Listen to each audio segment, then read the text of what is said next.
Okay, welcome to lecture here. We'll get started in just a second.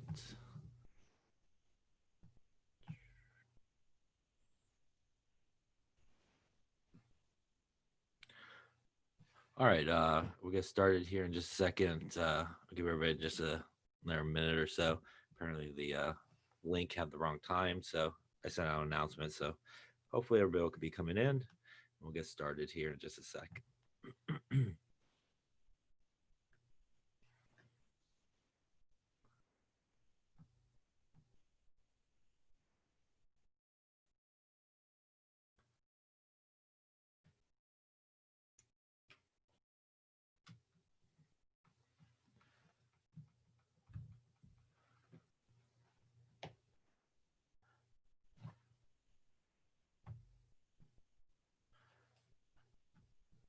Okay, so we're in this chapter here, 5 and 6, I think, and we started talking about redox reactions, a couple of things.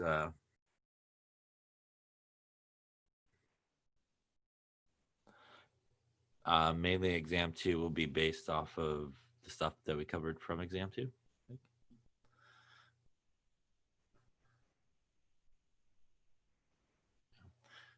So we're going to lecture. We're going to kind of finish up this chapter here, finish talking about some different types of reactions that are redox reactions. Then we'll obviously probably end a little early here. We'll take a break, and then, around lab time, you'll be able to take the exam like we did last time. So also, I know there is a study assignment scheduled for today, so you don't have to worry about that one for today. We're just going to kind of move it probably to tomorrow. It will kind of go with tomorrow's topic as well, or this topic here. So again, the study assignment that's on the schedule for today, which is redox, which is what we're talking about here, obviously is not due today. You don't have to worry about it today. We'll talk about it tomorrow for sure. Okay, so looks like everybody's rolling in, so that's good. Sorry about that. I'm not quite sure why the announcement had the wrong time on it, but all right, looks like most people are coming, so good. Okay, so we're going to continue talking about redox reactions. So a reminder that when we talk about redox reactions, redox means oxidation reduction type reactions.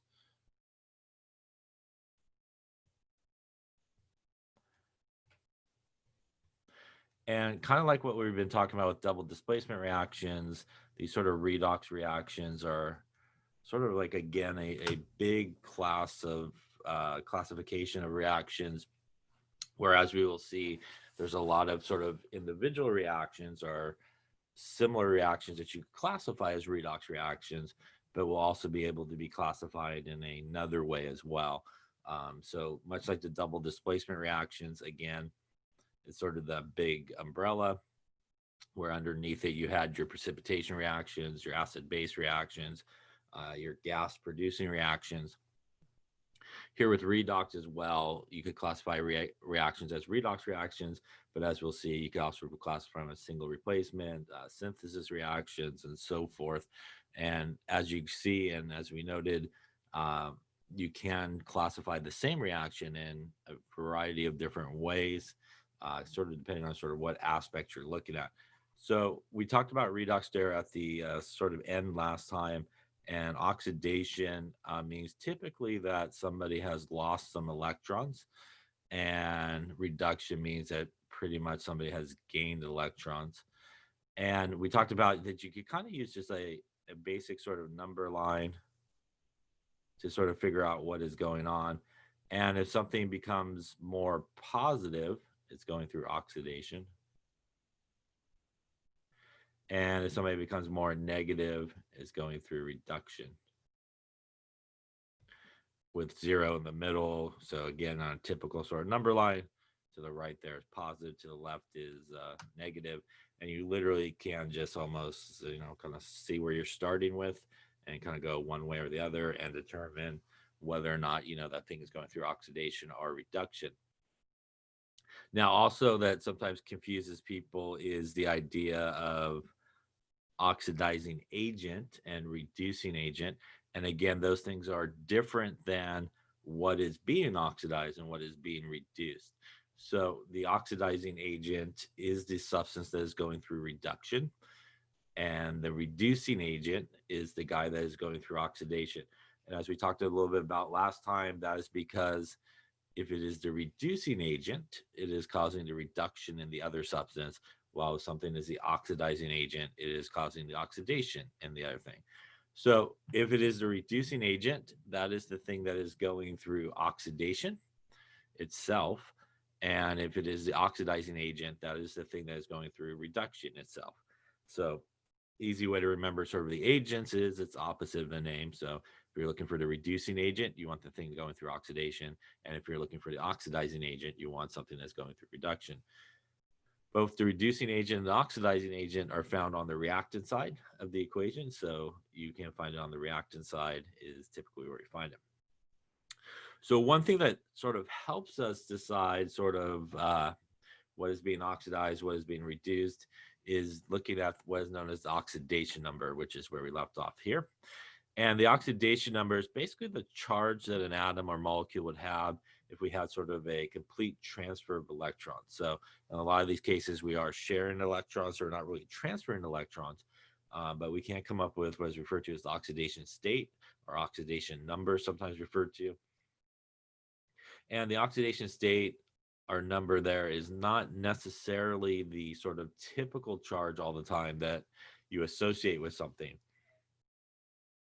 So let's talk about some of the rules to follow in assigning oxidation numbers. So let's take a look at some of these here. Whoops. There you go. First off, anything that's basically a free element, so anything that is uncombined just by itself, sort of how it comes naturally, will have an oxidation state of 0.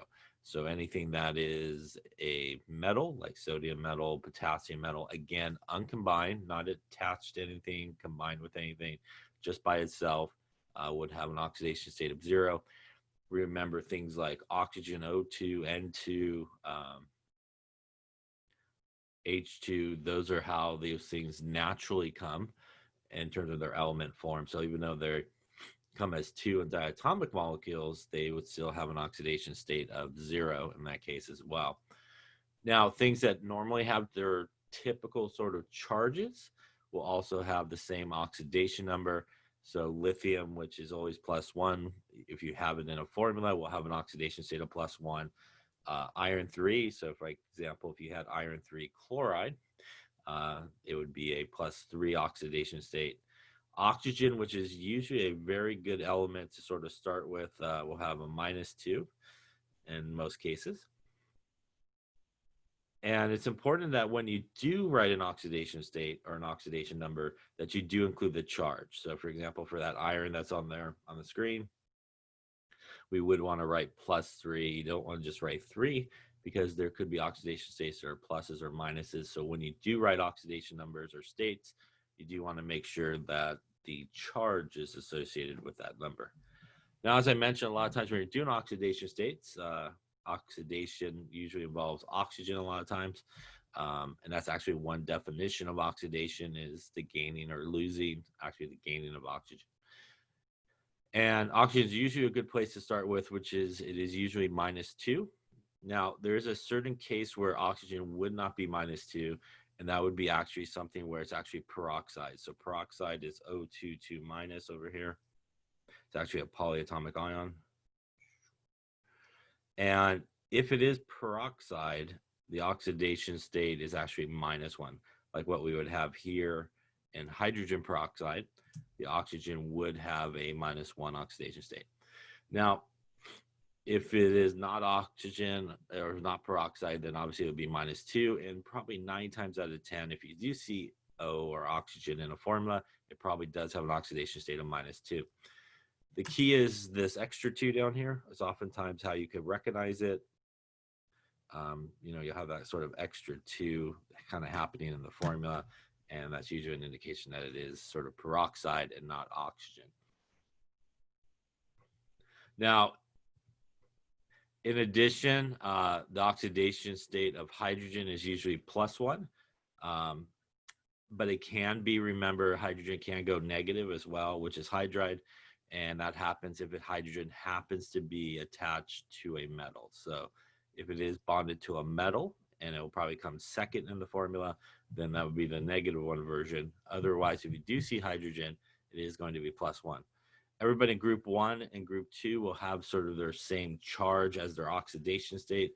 So everybody in group 1 will be +1. Everybody in group 2 will be +2. So they'll always form those charges. Fluorine will always be a -1 in terms of the oxidation state. Now, when you add up all the oxidation states in a formula, you do want to make sure that it equals the charge of the actual formula. So if it is a neutral molecule, then when you add up all the oxidation numbers, they do need to equal 0. If it has a charge like a -2, a +1, something like that, then when you add up all the oxidation states, you need to hit that number. So again, if it was like -2, when you add up all the oxidation numbers, you need to hit -2. Now, oxidation numbers don't actually have to be whole numbers. So for example, O2 minus, which is not peroxide, is superoxide, is -1/2. So it doesn't always have to necessarily be whole numbers in terms of oxidation states. All right, why don't you take a look at this one? Why don't you figure out the oxidation state here of each of the elements in HCO3 minus, which is bicarbonate. See what you come up with.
Okay, so let's take a look. So when you have a formula such as this, where, I don't know, kind of got 3 elements there, and you've got oxygen involved, oxygen is usually the best place to sort of start with.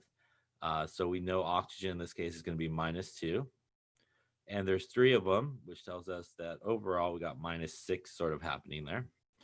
Now, when you have this sort of situation of 3, usually it's pretty good practice that if it is oxygen over here on the right, you start with the oxygen, then actually go all the way to the other side and leave the guy in the middle for the end.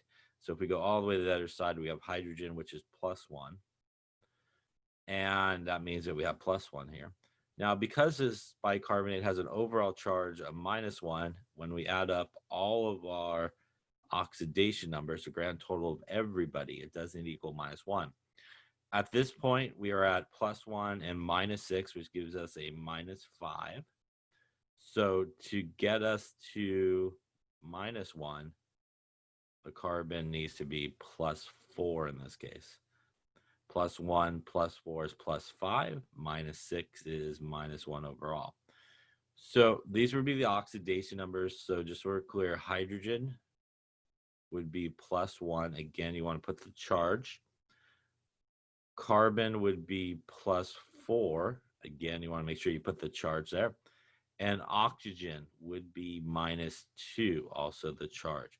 Now you can see on oxygen, I did -2 and not -6, which is a very common mistake that people will do, is they'll sort of take the grand total of all the oxygens and put it as the oxidation state. So if you're looking for the oxidation state or oxidation number of something, or you're asked to give it, even though in this particular case we had 3 oxygens, the individual oxidation state or number, which is what they're most of the time you're asked for, would be just -2, again, not -6. Any questions on assigning those oxidation numbers? Okay. Hopefully they agree. That's good. Here you can see this is a chart here of some common oxidation numbers, and you can see some things that you have a normal idea of what their charge may be. Like nitrogen, we normally think of as -3, right? Because it's group number 5. But here you can see it's got pluses.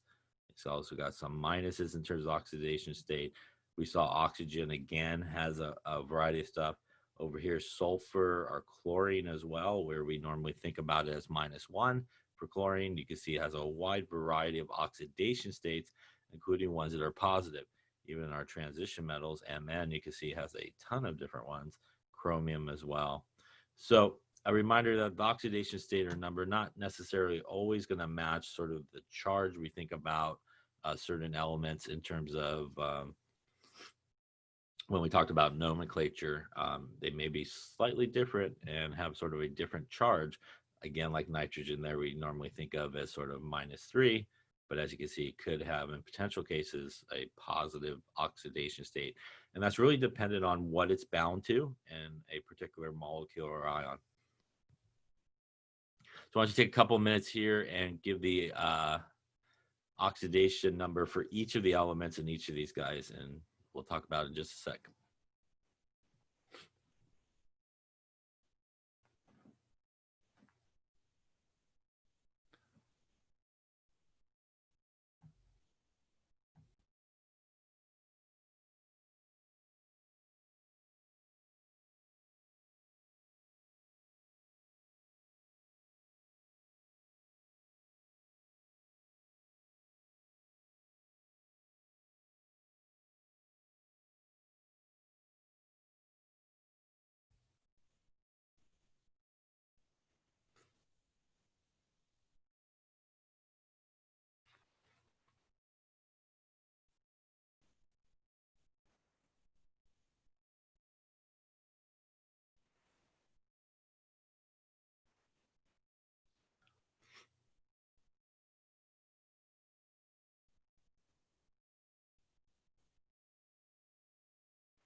Okay, so let's take a look, see how we're doing. Why don't we start with the first one down here on the left. So again, we do have oxygen there, so good place to start. So this oxygen is going to be -2. Again, we do have 3 of them, which kind of gives us a -6 overall for all 3 of them. Again, skipping the guy in the middle, can go all the way to the other side. We have sodium, which is group 1. So since it's group 1, always going to be +1 even for its oxidation state. In this particular case, this overall thing has no charge, which means the iodide in the middle there, or iodine in the middle, we have +1, and -6, which is -5, is actually going to be +5 in this case. to balance it out.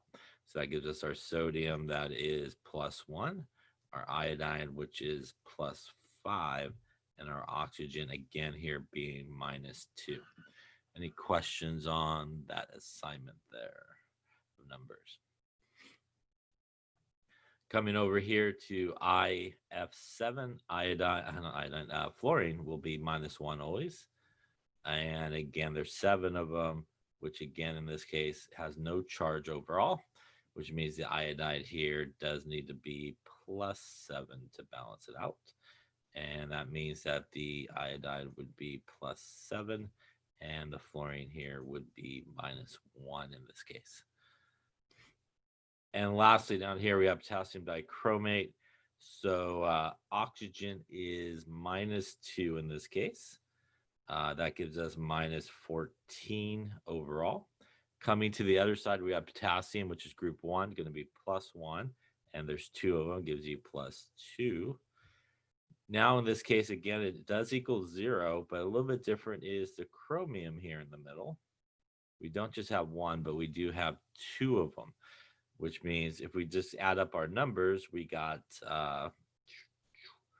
-12, and then we have 2 of them, which if you divide by 2 gives you 6.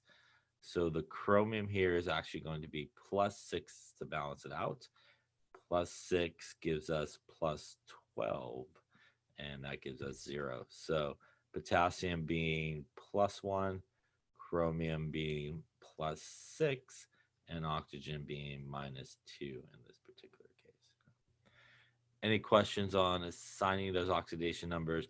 Really important to know how to do that, because that is how you're going to figure out sort of what is being oxidized, what is being reduced, by being able to correctly identify these oxidation numbers. This, by the way, is how we get like charges that we see on those polyatomic ions.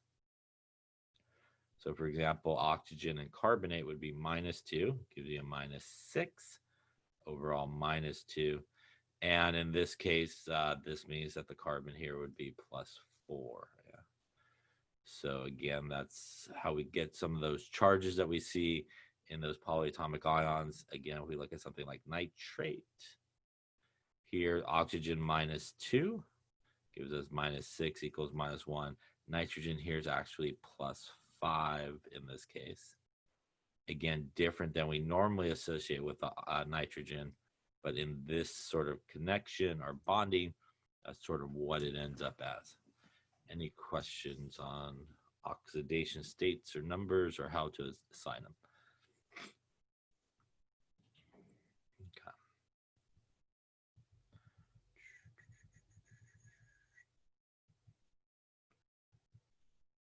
All right, so as I mentioned, oxidation reduction reactions or redox reactions, again, are these sort of big classifications of types of reactions. And underneath this sort of big classification, again, is other ways that you can classify reactions, which ultimately are still redox reactions, but can be classified in sort of another way. The first type of classification is what is known as a combination, is also sometimes referred to as a synthesis reaction.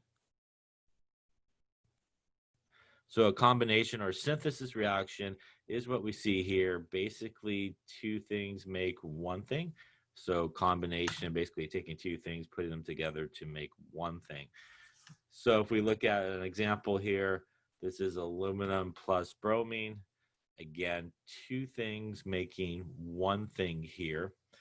And although this is a combination or synthesis reaction, ultimately, if we look at what's happening here with their oxidation numbers, it is also a redox reaction. The aluminum here has an oxidation state of 0. The bromine in its natural state is 0. The aluminum here and the bromine, when they come together, remember that is when they gain charges. And our aluminum is +3, and our bromine here is -1 in terms of those numbers. And that means that really we do have a redox reaction happening. And again, if we kind of look at our number line here, remember, if we become more positive, you're going through oxidation, and if we become more negative, you're going through reduction. So if we look at our aluminum, it started at 0 and it ended at +3, which is moving to the right. So the aluminum here is actually going through oxidation.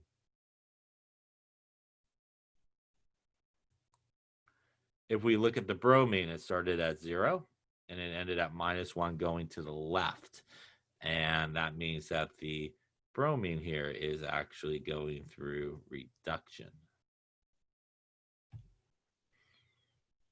That would also mean in this particular case, just to touch upon a point we talked about earlier, the aluminum, which is going through oxidation, means that the aluminum would be our reducing agent.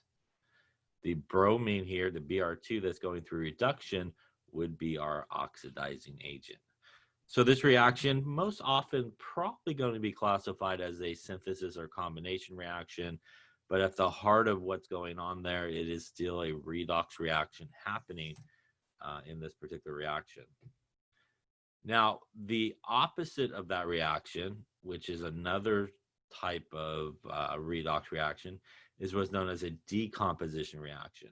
So in a decomposition reaction, you're pretty much doing the opposite of a combination. You're taking one thing and you're breaking it apart into two or more things. So combination or synthesis, you're sort of putting it together. Decomposition, you take something basically and break it apart. And if we look at an example of this, this is potassium chlorate that becomes potassium chloride and oxygen. Again, one thing becomes two things, your classic decomposition reaction. But now, if we look what's happening here, if we look at oxidation numbers, oxygen is -2 in this case. And if we do that for our potassium, which is +1, again, there's -6 here overall for the oxygen, +1 over here, which means our chlorine in this case is actually going to be +5 in this case. Coming to the other side, when potassium chloride come together, chloride is going to be -1 and potassium will be +1. And our oxygen here would be 0. So this is actually a oxidation-reduction reaction happening. Let's take a look at what's really happening and who's really changing.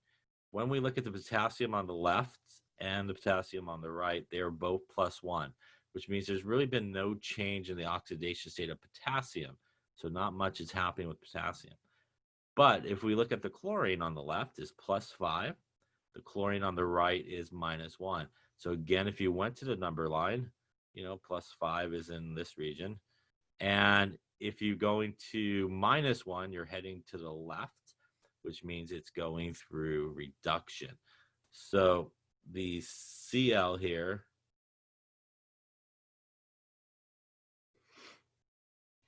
is going through reduction. In this particular case, this is when you're assigning oxidation states, for example, if you have something that's kind of like really just kind of two elements, kind of a normal ionic type compound, you would assign the oxidation states like normal, like you would when you did nomenclature. So normal, if we see potassium chloride, the chlorine is -1 there, and this is +1. Just like if you had an ionic compound where you had something like this. Again, we would go -1 here, and the iron would be +3. So if you have like an ionic compound, typically just two elements together, you typically can assign the oxidation numbers pretty safely, just like you did with nomenclature. It will come out the same. It's really when you get into these ones that have 3 or more elements involved that you sort of have to do, kind of start on the right, go to the left, and kind of save the guy for the middle at the end. Or if you have something like what we were doing in the previous one where it's a polyatomic ion or something with a charge, then you should kind of go through and sort of assign it. But if you have sort of a ionic compound, no charge, like a positive negative guy together, just like a nomenclature, you probably could assign the oxidation states that way. So in this particular case, again, we see the chlorine going from +5 to -1. Now the oxygen is actually going in this case from -2, which is over here, down to 0, which would be moving to the right, and it's actually going through oxidation. So the chlorine is going through reduction, and the oxygen in this case is going through oxidation in this particular case. And really, if we want to sort of tie it together with what we talked about, those half reactions, really in this case, you have that Cl that has that +5 really going to, again, that Cl that has a -1 sort of charge. And again, it's gaining all those electrons. And then we have our oxygen going from -2 to our no charge, basically. So those are our two sort of situations that are happening. There's a little bit more to writing the proper one because it's really this entire thing would be part of it. We'll get into that later. All right, so combination, putting two things together, decomposition, basically breaking them apart. They're basically opposites of each other. They can be individually classified as either a synthesis or combination reaction or decomposition reaction, but also could be, as we see here, overall classified as a redox reaction. All right. Another type of reaction is a combustion reaction, and a couple of things here. This is sort of a very generic version of a combustion reaction. So a combustion reaction in this basic sort of definition basically involves oxygen or O2. So if O2 is sort of present on the reactant side, it technically could be classified as a combustion reaction. Although in most cases, when people think about a combustion reaction, they usually think about sort of what is referred to sometimes as an organic combustion reaction. And basically what that means is you start with an organic compound, which is something like carbon, hydrogen, or oxygen involved, plus some O2, make some CO2 plus water. Now, this is typically what people think about when they think about a combustion reaction is this type of reaction. It's really the reaction that occurs when you light a Bunsen burner, something like methane, propane, butane, those sort of flammable organic guys.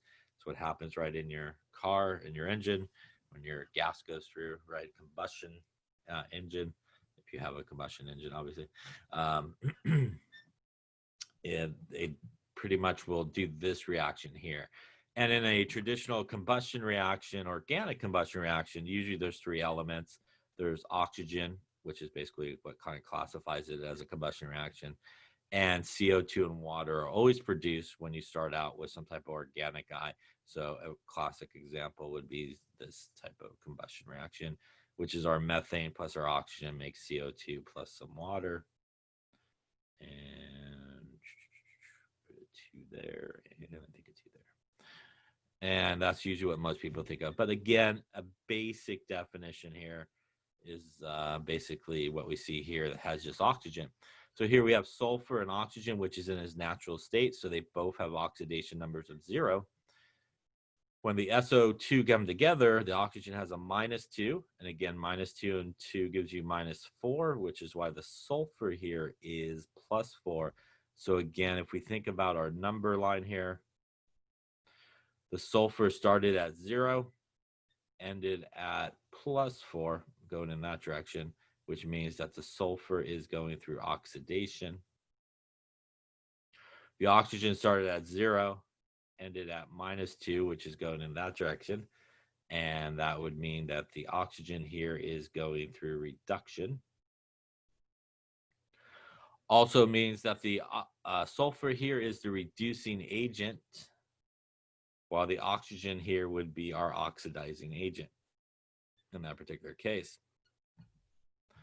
So again, we can see what's happening here. So this is a combustion reaction. It also could be classified as a redox reaction, as we can see there.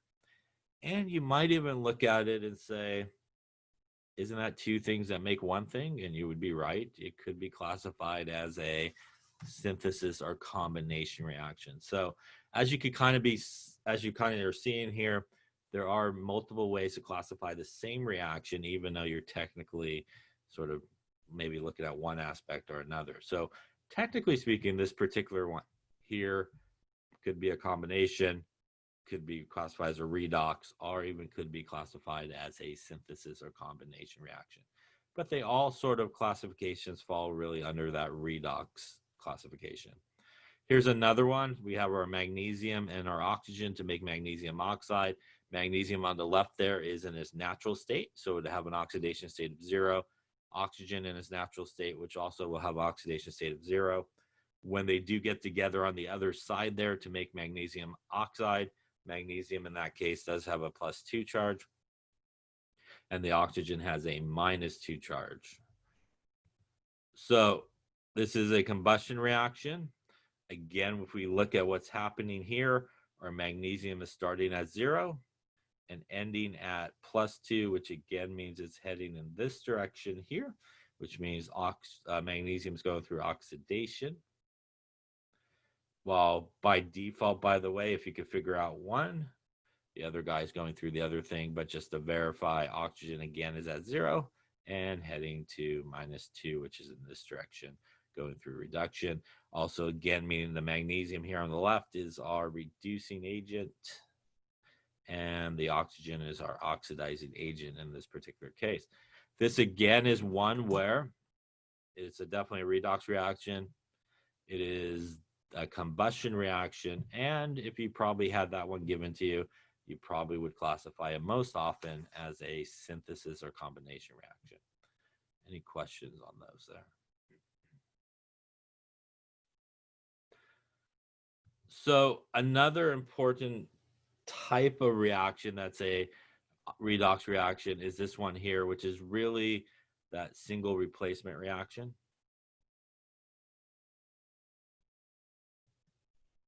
And in a single replacement reaction, you typically have something over here, which is a metal, or it could be a non-metal. And this guy right here is an ionic compound,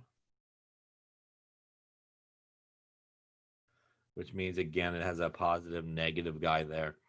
And in a single replacement reaction, much like that experiment we did earlier on in the semester, basically what happens is this guy will come in and kick out one of these guys. So, for example, if A was a metal, it would come in and kick out the positive guy in that sort of compound. And if A was a non-metal, it would come in and kick out the negative guy in that compound. In order for A to do that, it does need to be more reactive. So in a single replacement reaction, whatever is coming in does need to be more reactive than what it's replacing. Otherwise, that reaction would not take place. And even these sort of single replacement reactions, we can classify them even more. So this particular one is what's known as a hydrogen displacement.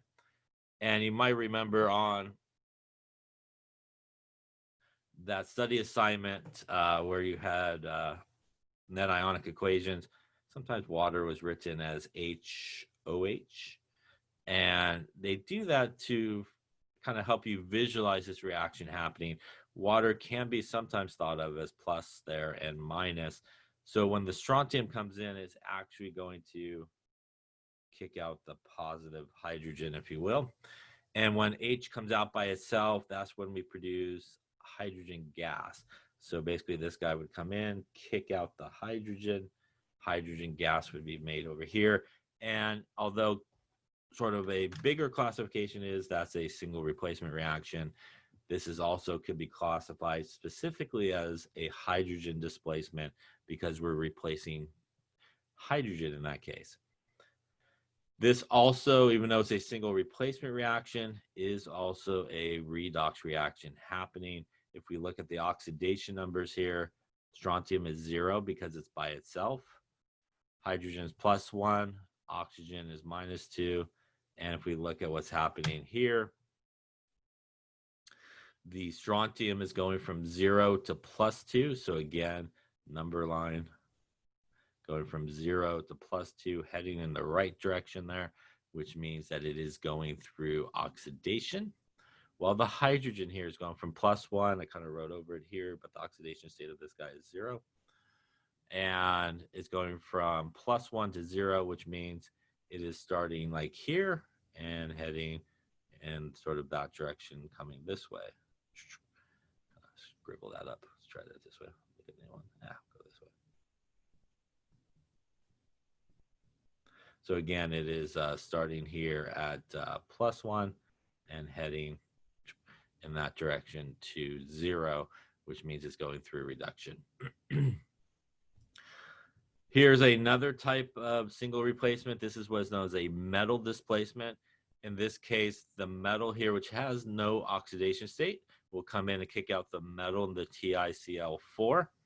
And when it does so, it's going to kick out that metal to be by itself. So this metal over here has a charge. When it comes out by itself, it has no charge or 0 oxidation number. And again, it also is a redox reaction. So if we go through sort of the important oxidation states here, this is basically TiCl4, which means the Ti here has a +4 charge. When it comes out by itself, it has no charge.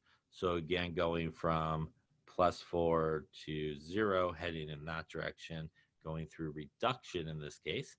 The magnesium going from 0 to +2, again starting at 0 and heading to +2 in that direction, going through oxidation. Now you may wonder about the Cl here. The Cl here on the left-hand side is -1. On the right-hand side, it actually is -1. So there's really nothing happening with the Cl on both sides, and that's why it was not put in. And that's the same thing that's happening up here with the oxygen. It's -2 here and -2 here. So nothing really changing in terms of the oxygen in that case, or in the case of Cl in this particular case. Another sort of classification is one that we also did see in that experiment that we did with the halogens. And this is what's sometimes referred to as a halogen displacement. Again, it is a single replacement reaction. But in this case, what's going to happen is because Cl is a nonmetal, it will actually come and kick out the nonmetal in the compound. And when that nonmetal gets kicked out, again, it comes out by itself in its natural state. So in terms of oxidation states, on the left there, Cl2 is 0. On the right, it is -1. The Br on the left is -1 and 0 on the right. So again, for the chlorine there, chlorine starting at 0 and ending at -1, which means it is going through a reduction heading to the left, while the bromine started at -1 and is heading towards 0, which is going to the right. So in this particular case, the Cl2 is going through reduction. So it's actually gaining some electrons, become this. And our Br minus is going through reduction. I'm sorry, oxidation in this case. So this would be our reduction half reaction. This would be our oxidation half reaction. If you remember, we talked about half reactions last time. There are 2 ways that you could write these guys. You add them together, they equal the overall reaction. Reduction means that the electrons will be on the reactant side. Oxidation, the electrons will be found on the product side. So again, still a single replacement reaction, but sometimes referred to as a halogen displacement. Most people would probably still call it a single replacement reaction. But again, ultimately also a single replacement reaction. So how do you know if these reactions sort of take place? There is sort of like what you did in that experiment as well with the halogens. You could kind of come up with an activity series, which is sometimes referred to. So this is an activity series of metals. This is a fancy one with a lot more descriptions. A basic activity series is really a lot of times just a list of elements. Somewhere in the middle is hydrogen. And you have a whole bunch of other elements there, which is kind of like what you could do here if you just kind of look at the first part of it. But basically, when you look at an activity series, how it sort of works is anything that's higher on the list will replace anything lower on the list. and vice versa. Obviously, anything lower on the list will not replace anything higher on the list. This one gets a little bit more specific. Like for these reactions to occur, you just need cold water. For these guys to actually occur, you need to react it with steam. And for these guys, you need some type of acid to react it with. And these guys don't react. So if we look at, for example, calcium and water, this again is really calcium replacing the hydrogen. So this calcium is going to come in and replace that hydrogen. And when we look at calcium that's on the list here, we see that calcium just needs cold water to do that, which means that this reaction will take place. If we try to do the same thing with lead, we find lead down here. In order to do this reaction to actually take place, to replace hydrogen or produce H2, you actually need to react it with an acid and not just water. So this reaction would not take place because of that. You actually do need to react it with more, something a little bit stronger in terms of a substance, something like an acid in that particular case. So again, in the basic sense, and if you were given an activity series, it would probably be more like this one here, where again, it's just a list of elements. So the way that you use that one again is anything higher in the list will replace anybody lower in the list. And if it's lower in the list, it will not replace anybody higher on the list. We could also have an activity series for the halogens, which we kind of did as well in that experiment. And if you also look at group 7 on the periodic table, this is the way they go. Basically, we have fluorine, chlorine, bromine, iodide. And basically, as you saw in that experiment, hopefully you remember, is reactivity increases as you go up. So that's their own sort of activity series. So when we look at this, what's going to happen is the chlorine is going to want to come in and kick out the bromine. So if we use this like an activity series, we see that chlorine is higher on the list than bromine, which means chlorine is more reactive, and this reaction would take place. So the chlorine would come in here and kick out the bromine. This again is that experiment where you saw the different layers, right? The hexane layer and so forth, and the changes in the color of that hexane layer is basically what we're looking at here. And again, this is also a redox. If we look at the oxidation states, as we saw on the previous page, we see that our chlorine again going from 0 to -1 and going through reduction. The bromine here going from -1 to 0 and going through oxidation. Since the chlorine here is going through reduction, the chlorine would be our oxidizing agent. The bromine here would be or bromide would be our reducing agent, and it is going through oxidation. Now, if we try to do this one where the I would want to replace the Br, if we look here, I is lower in the list than Br, which means I is less reactive, which means this reaction will not take place because of that. So you will not see this reaction occur. Any questions on that there?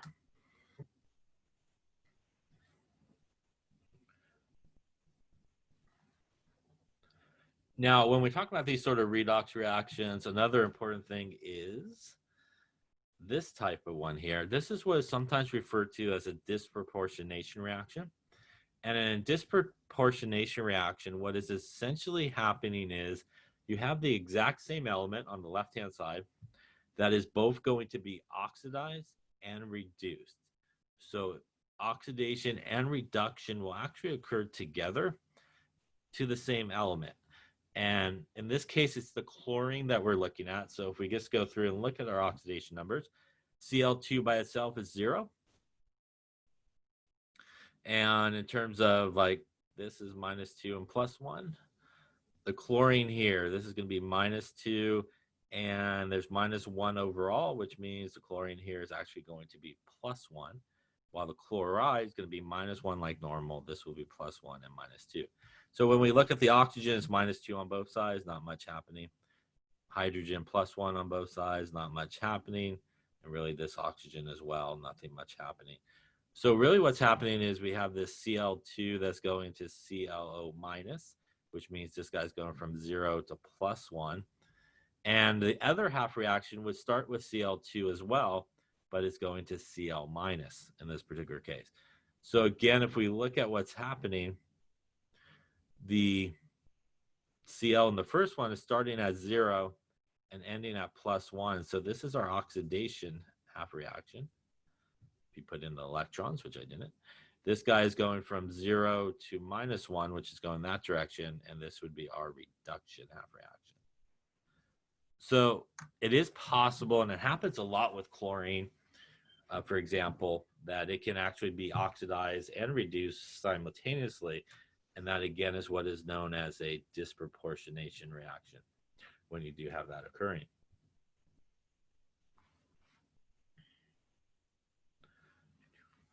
Any questions on that there?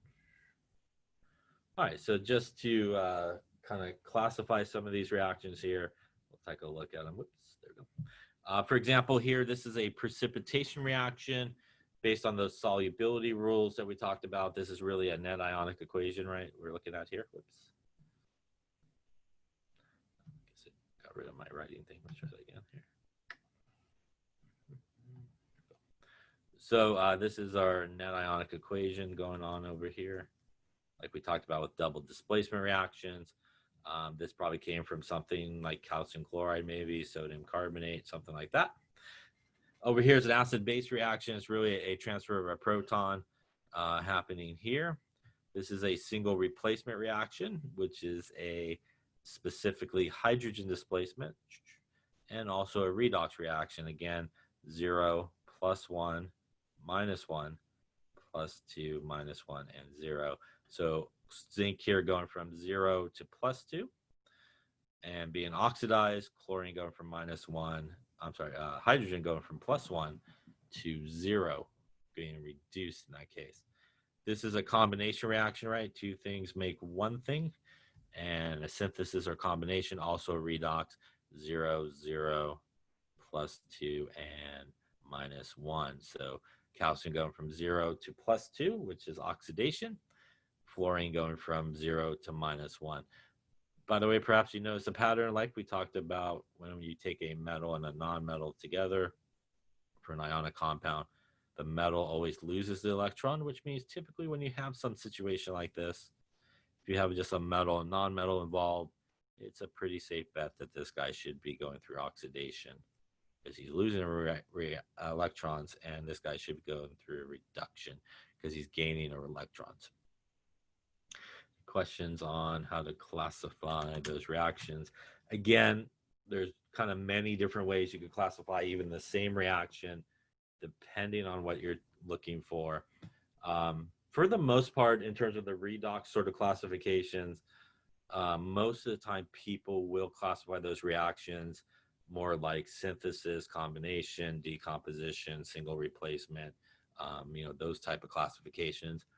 I will say with the double displacement sort of classification, people oftentimes will use that one a lot instead of, say, a precipitation reaction. So they'll actually use that classification more than, say, people will use a redox classification for these type of reactions that we talked as redox. So the advice would be, I guess, technically speaking, if you had a choice, maybe pick the one that, probably most of the time people would sort of use. If they don't give you choices, then, you probably could choose possibly more than one sort of classification. Any questions about types of reactions, how to classify them, any of those type of things? Okay, that should wrap this chapter, I think. Yep. All right, so, this lecture, I guess. We're obviously going to stop there for now, and let's talk about a couple of things that's coming up. Again, a reminder that there is a study assignment scheduled for today, which obviously you do not have to worry about. So we're just going to kind of move that to tomorrow and kind of push everything, I think. Because in order to do that study assignment, we need to talk about actually how to balance real redox reactions, which we'll do tomorrow, I think. So don't worry about any type of lab for today. Obviously, we do have our exam coming up, and it'll be open probably about a half hour or so. So this will give you maybe a half hour or so to get yourself ready and all that stuff. A reminder that, again, you need to use your computer with your webcam, with your proctorial to take it. The exam will be a similar format as the first one. There will be a part one, which is basically a multiple choice part. which you do not have to worry about showing work or anything like that. Doesn't mean you might not have to do work to answer a question, but you don't need to show any type of work. And then there will be part 2 where, just like last time, there will be certain questions that are labeled as questions that you need to show work for. And obviously for those, you need to upload the work with all the units, the setup, all that kind of stuff to get all the points. Just like last time, it does need to match, obviously, the answer that's on your work to what you submitted. Yeah, we're going to work on those tomorrow. I don't know if they'll necessarily both be due tomorrow, but we do need to talk about some stuff in order for you to complete some of those. So they kind of go together. They're both basically redox sort of experiments. One's an experiment and one is a study assignment worksheet, and they're both involving redox. So tentatively, we'll shoot with the study assignment tomorrow, and I'm not sure about the experiment tomorrow or not. So we may just kind of push everything back a day and stuff like that, since we're going to take kind of the test during the lab time and stuff like that. But they kind of go together, so we'll see tomorrow, but we need to talk about more stuff about it. So just like before, after you're done submitting your exam, make sure, again, you only submit it once, so you don't submit an incomplete exam and it won't be reopened for you. Make sure you upload your work in a timely fashion within like 10 minutes of when you submitted your exam. Otherwise, again, you will not get credit for it. I think everything should be pretty self-explanatory. If you do have questions, you can email me through Canvas, but I think it's pretty straight on, self-explanatory. Make sure, again, that you label everything on your work when you upload it, so I know what question I'm answering, what your answer is. Make sure you box it and everything, when you're done with that part of it. Let's see. So that I think that's about it. There'll also be a link for you to upload your textbook homework as well, so make sure that you do that. And other than that, any other questions on anything? Okay. You'll have the exact same time as you had last time. So whatever it was last time, you'll have the exact same amount of time. Yeah. So I think it's 150 minutes, like 2.5 hours. You'll have it if you need it. If you don't have it, if you don't have electronegativity chart, you could use probably the general trend to answer your questions. If you don't see it, you could probably be able to answer it just based off of that. I don't know what that one is. I'm sorry. So if you want, you could send me an email. I'll try to look at it. All right. We'll stop here. That way you can get yourself set up and all that good stuff. Good luck on the exam. And in terms of that question, you could, if you want, you can send me an email real quick. I'll try to look at it. Let's see. Other than that, I'll see you tomorrow, I think. And good luck on your exam. And that's about it, I think. Make sure you type here if you haven't done so already.